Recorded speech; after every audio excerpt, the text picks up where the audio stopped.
Assalamualaikum warahmatullahi wabarakatuh. Anak-anakku Sekolah Islam Al-Fahad yang insyaallah dimuliakan oleh Allah Subhanahu wa taala, akhwat dan ikhwan. Pada hari ini insyaallah kita akan melanjutkan bab dari pembelajaran pendidikan agama Islam, yaitu bab beriman kepada malaikat. Untuk itu semoga kita senantiasa di dalam lindungannya sehingga kita bisa mempelajari lebih dalam bab demi perbab dalam materi pendidikan agama Islam. Baiklah anak-anakku Sekolah Islam Al-Fahad yang insyaallah dimuliakan oleh Allah Subhanahu wa taala. Mari kita melanjutkan tentang materi kita pada pagi hari ini yang insyaallah penuh berkah ini, yaitu bab keempat yang berjudul iman kepada malaikat Allah Subhanahu wa taala.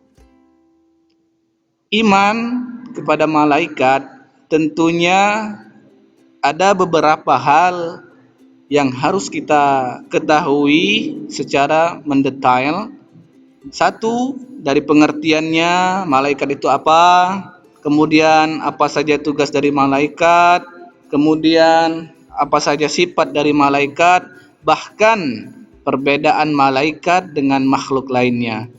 Dan pada akhirnya kita akan mengetahui hikmah dari beriman kepada malaikat sehingga memunculkan perilaku yang mencerminkan bahwa kita sudah beriman kepada malaikat Allah Subhanahu wa taala. Baiklah, akhwat dan ikhwan, kita awali dengan pengertian. Iman kepada malaikat berarti kita percaya atau kita yakin kepada malaikat.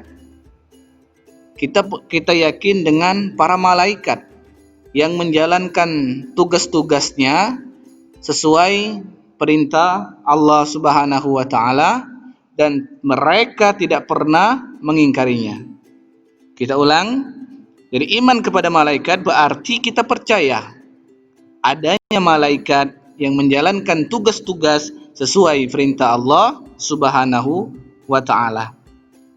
Dan iman juga kepada malaikat itu termasuk salah satu dari hal-hal gaib yang wajib kita imani.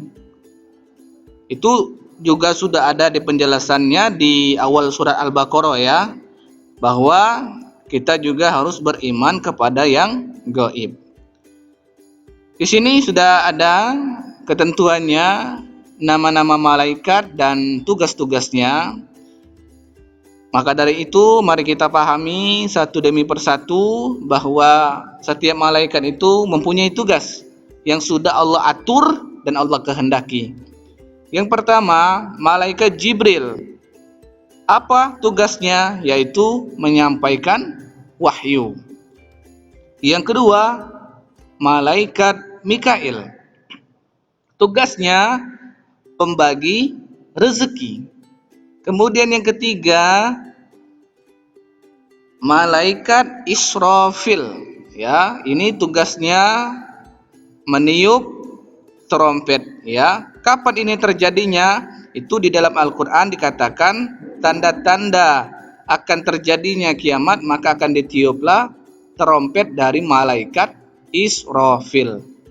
Yang kemudian tugas ini satu demi persatu harus kita bedakan dan harus kita yakini setiap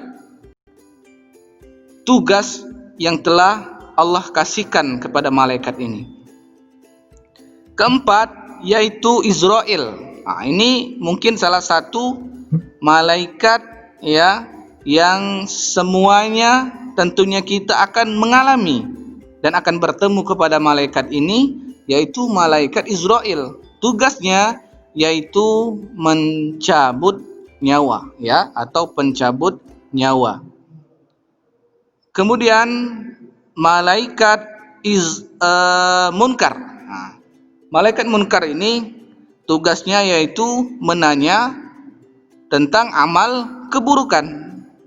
Jadi setiap amal perbuatan yang kita lakukan, baik yang buruk, baik juga yang baik, maka di situ sudah ada malaikat yang bertugas untuk menanyai kita suatu saat nanti.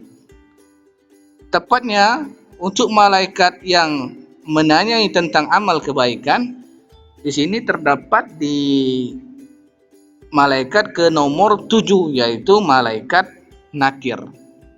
Baiklah, akhwat dan ikhwan, mungkin sudah cukup jelas. Maka kita lanjutkan ke malaikat raqib. Nah, malaikat raqib ini juga mencatat, ya, mencatat dari amal baik. Nah, lawan dari mencatat amal baik tentunya mencatat amal buruk, yang di sini diberikan kepada malaikat atid.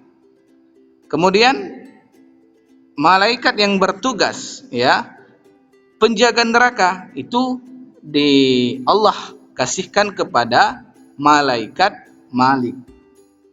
Yang ke-10 ada malaikat Ridwan. Nah, ini mudah-mudahan ya kita semua bisa bertemu ya dengan malaikat Ridwan, karena malaikat Ridwan ini bertugas menjaga pintu yang dimana setiap manusia, ya kita khususnya pelajar, sangat mengharapkan kita akan memasuki surganya Allah Subhanahu wa taala. Jadi malaikat ini ada 10 dan semuanya mempunyai masing-masing tugasnya.